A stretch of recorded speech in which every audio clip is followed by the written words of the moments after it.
내가 작업을 좋아하는 까닭은 우리가 내면으로 들어가서 우리 자신의 행복을 찾도록 돕기 때문입니다. 그것은 또한 이미 자기 안에 있는 변하지 않는, 움직이지 않는, 늘 현존하는, 늘 기다리는 그것을 경험하게 해줍니다. 어떤 스승도 필요하지 않습니다. 당신이 지금껏 기다린 스승은 당신 자신입니다. 당신이야말로 당신의 고통을 끝낼 수 있는 바로 그 사람입니다. 나는 내가 하는 말을 믿지 마세요 라고 종종 말합니다.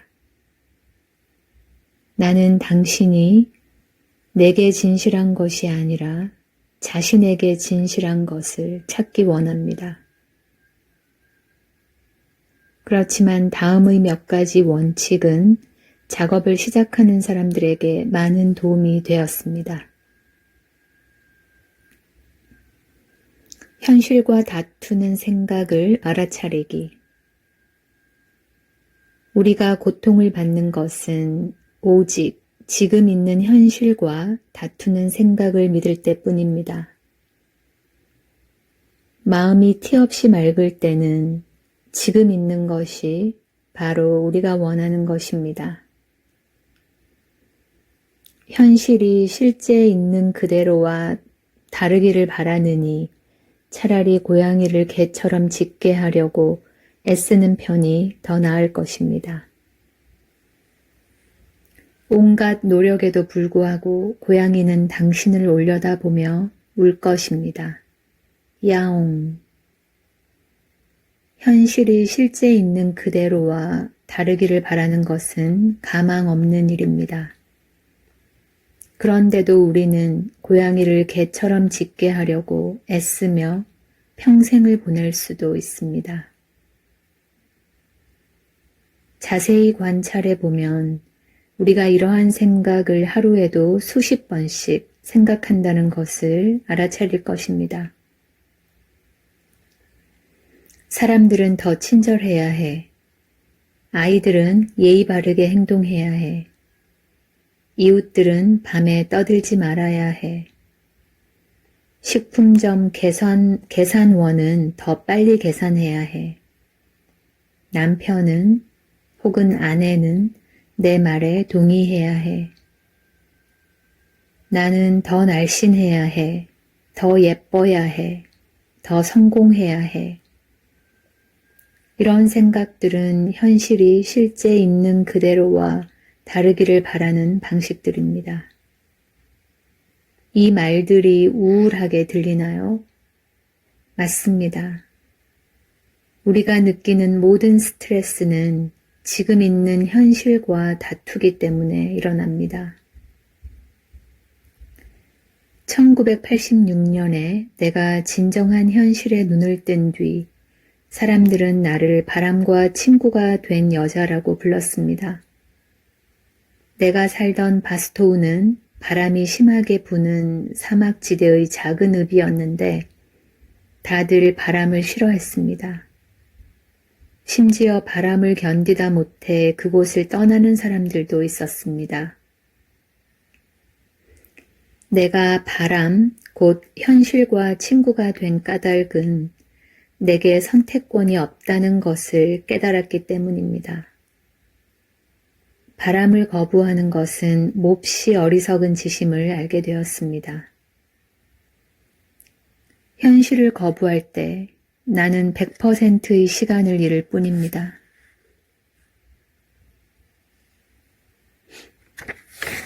바람이 불어야 한다는 것을 어떻게 알 수 있을까요?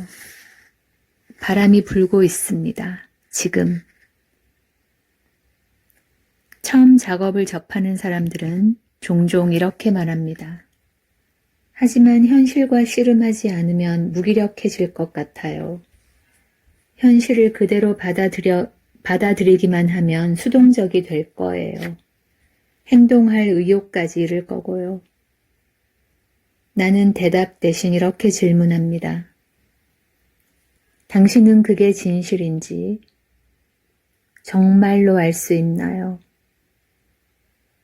일자리를 잃었을 때 일자리를 잃지 않았더라면 얼마나 좋을까와 나는 일자리를 잃었어.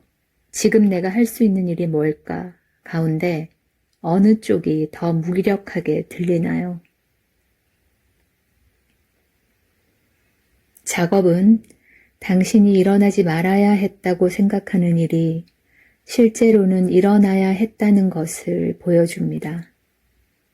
그 일은 일어나야 했습니다. 그 일이 일어났기 때문입니다.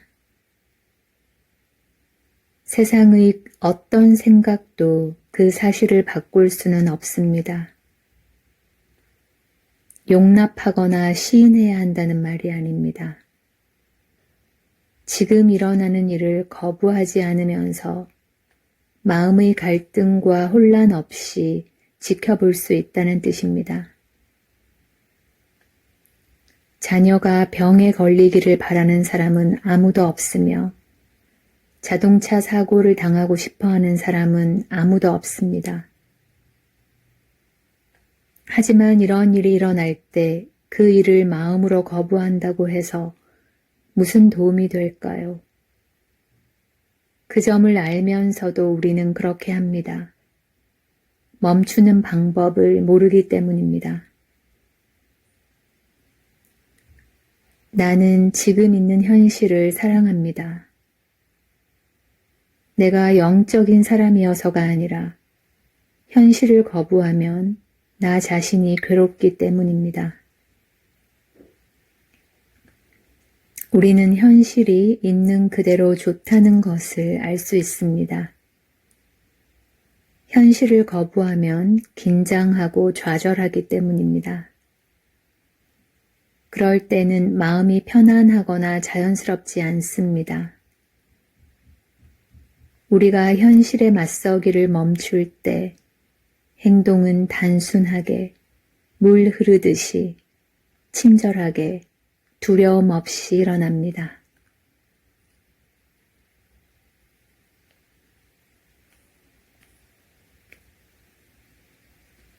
자신의 일에 머물기. 나는 온 우주에서 세 가지 일만을 봅니다. 나의 일, 남의 일, 신의 일.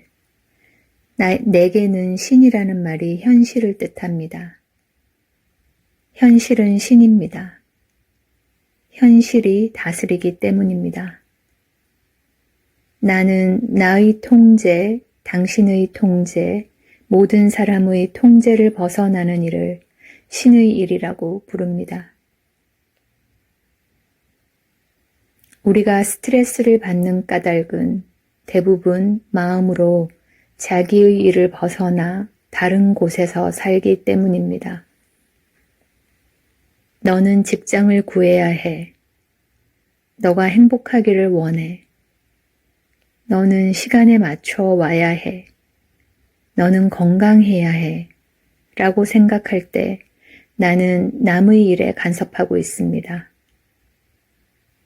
지진, 홍수, 전쟁, 혹은 내가 언제 죽을 것인지에 대해 걱정하고 있다면 나는 신의 일에 간섭하고 있습니다.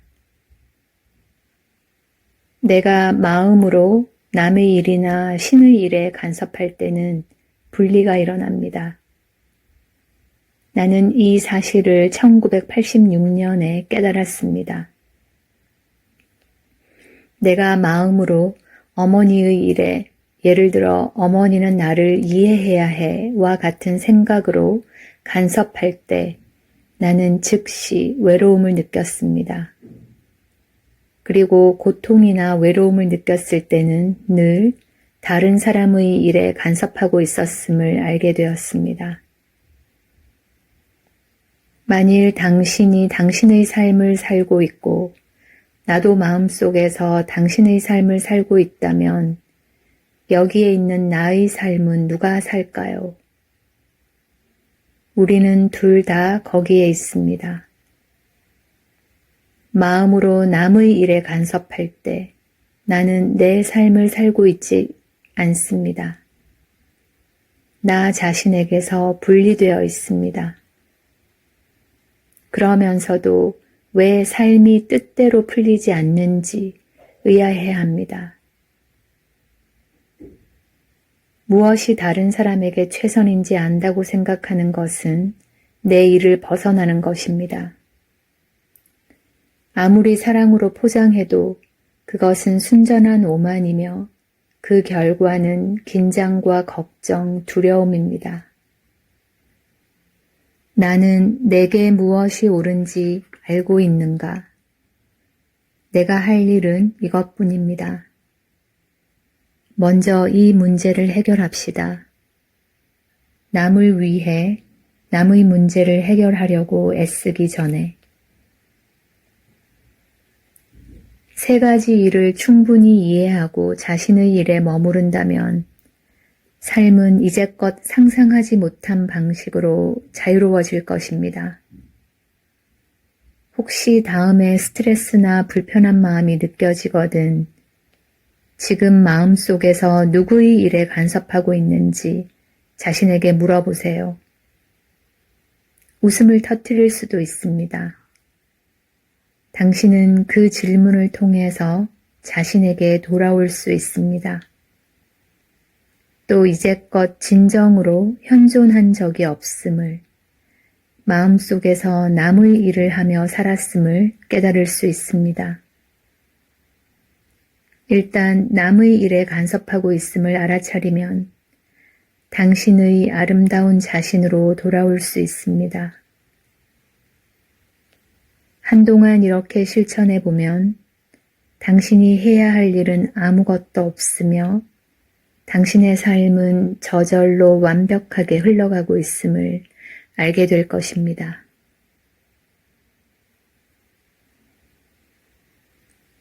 생각을 이해로 만나기. 우리가 믿지만 않으면 생각은 해롭지 않습니다. 고통을 일으키는 것은 생각이 아니라 생각에 대한 집착입니다. 생각에 집착한다는 것은 그 생각을 살펴보지 않은 채 진실하다고 믿는 것입니다. 믿음은 우리가 때로는 아주 오랫동안 집착하는 생각입니다. 대부분의 사람들은 생각이 나라고 얘기하는 것을 진짜 나라고 믿습니다. 어느 날 숨 쉬고 있는 것은 내가 아님을 알게 되었습니다. 나는 숨 쉬어지고 있었습니다. 또 놀랍게도 생각하고 있는 것은 내가 아니었습니다. 실제로는 내가 생각되어지고 있었고 생각은 개인의 것이 아니었습니다. 아침에 일어나서 나는 오늘 생각하지 않겠다고 생각해도 이미 늦습니다. 이미 생각하고 있습니다. 생각은 저절로 나타납니다. 구름이 텅 빈 하늘을 가로질러 흘러가듯 생각은 허공에서 나와 허공으로 돌아갑니다. 생각들은 와서 머무르지 않고 지나갑니다. 진실이라 믿고 집착하지만 않으면 생각은 조금도 해롭지 않습니다. 사람들은 생각을 통제할 수 있었다는 사람들에 대해 얘기하지만 그럴 수 있었던 사람은 아무도 없습니다. 나는 생각을 놓아주지 않습니다. 생각을 이해로 만납니다. 그러면 생각이 나를 놓아줍니다. 생각은 산들바람이나 나뭇잎, 하늘에서 떨어지는 빗방울과 같습니다. 생각은 그렇게 나타납니다. 그리고 우리는 질문을 통해서 생각들과 친구가 될 수 있습니다. 당신은 빗방울과 다툴 수 있나요? 빗방울은 개인의 것이 아니며 생각도 마찬가지입니다. 어떤 괴로운 생각을 이해로 만나면 다음에 그 생각이 나타날 때는 흥미롭게 느껴질 수 있습니다. 전에는 악몽이었던 생각이 이제는 재미있게 느껴집니다. 다음에 그 생각이 또 나타날 때는 웃을 수 있습니다. 그 다음에는 아예 알아차리지 못할 수도 있습니다. 이것이 지금 있는 현실을 사랑하는 힘입니다.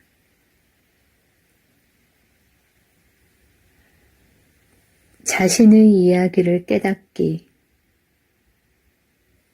나는 우리가 진실이라고 확신하는 생각들, 잇따라 일어나는 생각들을 이야기라고 부릅니다. 이야기는 과거나 현재 또는 미래에 대한 생각일 수 있습니다.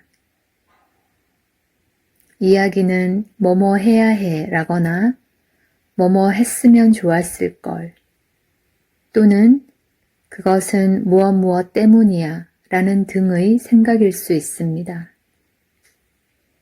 이야기들은 마음속에서 하루에도 수백 번씩 나타납니다.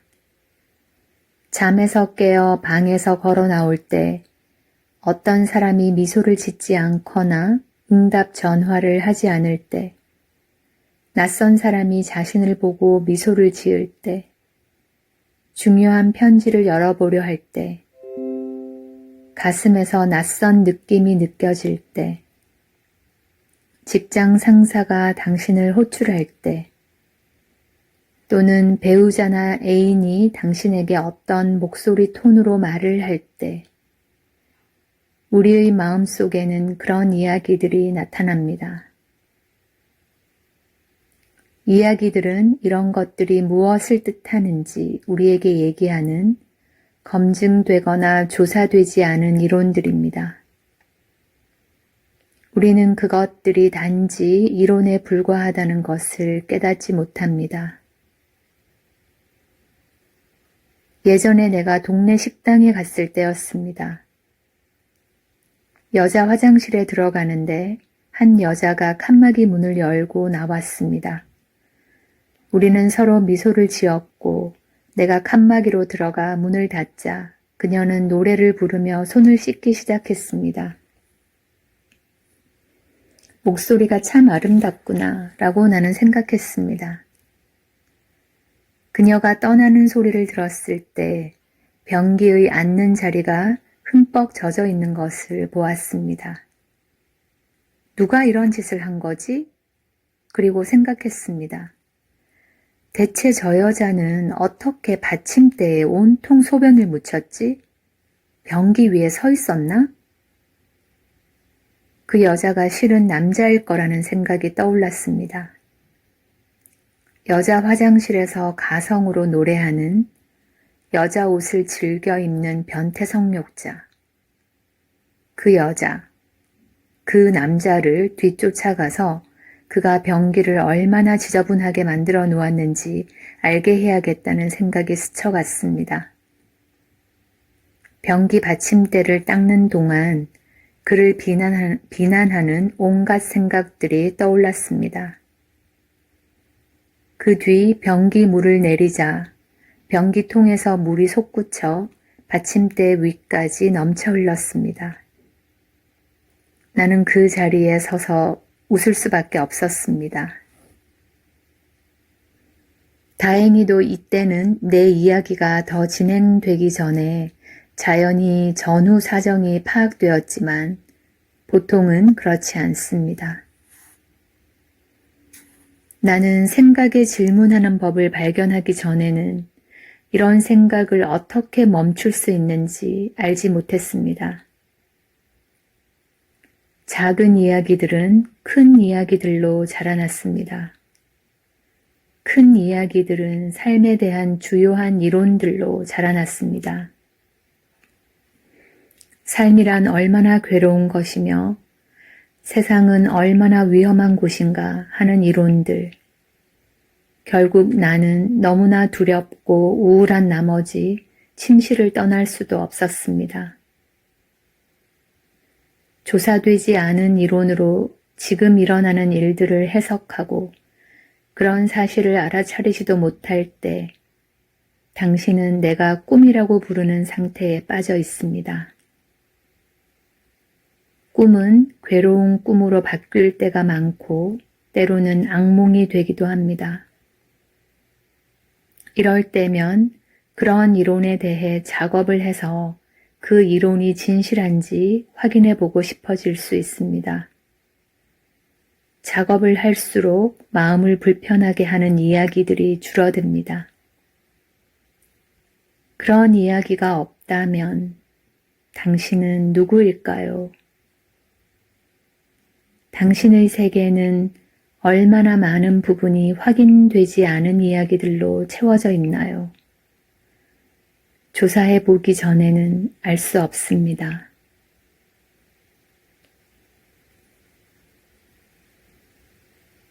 고통 뒤에 있는 생각을 찾기. 이제껏 내가 경험한 모든 스트레스는 진실하지 않은 생각에 집착한 까닭에 일어났습니다. 마음을 불편하게 하는 생각 뒤에는 늘 자기에게 진실하지 않은 생각이 있습니다. 바람이 계속 불면 안 되나 남편은 내 말에 동의해야 해와 같은 생각들. 우리는 현실에 반하는 생각을 믿고 그 뒤 스트레스를 느끼고 다음에는 그 느낌에 따라 행동함으로써 스스로 더 많은 스트레스를 만들어냅니다. 최초의 원인인 생각을 이해하는 대신에 우리 바깥을 바라봄으로써 스트레스 받는 느낌을 바꾸려고 노력합니다. 그리고 일시적인 위안과 스스로 통제하고 있다는 환상을 얻기 위해 다른 사람을 바꾸려고 애쓰거나 섹스, 음식, 술, 마약, 돈 등에 기대려 합니다. 우리는 고통스러운 느낌에 쉽게 휩쓸릴 수 있습니다. 그럴 때마다 스트레스를 주는 느낌은 당신은 지금 꿈속에 빠져 있어요 라고 알려주는 친절한 자명종과 같다는 것을 기억하면 도움이 됩니다. 우울과 아픔, 두려움은 지금 당신의 생각을 바라보세요. 당신은 지금 자기에게 진실하지 않은 이야기 속에 빠져 있어요 라고 말해주는 선물입니다. 진실하지 않은 이야기에 따라 살면 언제나 스트레스를 받게 됩니다. 자명종을 존중하지 않을 때 우리는 바깥을 향함으로써 그런 느낌을 바꾸려고 합니다. 우리는 흔히 생각보다 먼저 느낌을 알아차립니다. 느낌은 당신이 생각에 빠져 있음을 깨우쳐주는 자명종이라고 말하는 이유는 그 때문입니다. 작업을 통해 진실하지 않은 생각을 조사할 때마다 당신은 진정한 자신으로 돌아오도록 인도를 받습니다. 자기를 진정한 자신이 아닌 다른 무엇이라고 믿으면, 그리고 행복이 아닌 다른 이야기에 따라 살면 고통을 받게 됩니다. 만일 당신이 불 속에 손을 넣었다면 손을 치우라고 누군가가 말해 주어야 할까요? 당신이 결정해야 할까요? 아닙니다. 불에 대자마자 손이 움직입니다. 손에게 지시할 필요가 없습니다. 손이 스스로 움직이기 때문입니다. 마찬가지로 진실하지 않은 생각이 고통을 일으킨다는 것을 이해하면 당신은 그 생각을 떠나게 됩니다. 그 생각이 있기 전에는 고통이 없었습니다. 그 생각이 고통을 일으킵니다. 그 생각이 진실하지 않음을 깨달으면 역시 고통이 없습니다. 작업은 이런 식으로 작용합니다. 그 생각을 믿을 때 나는 어떻게 반응하는가?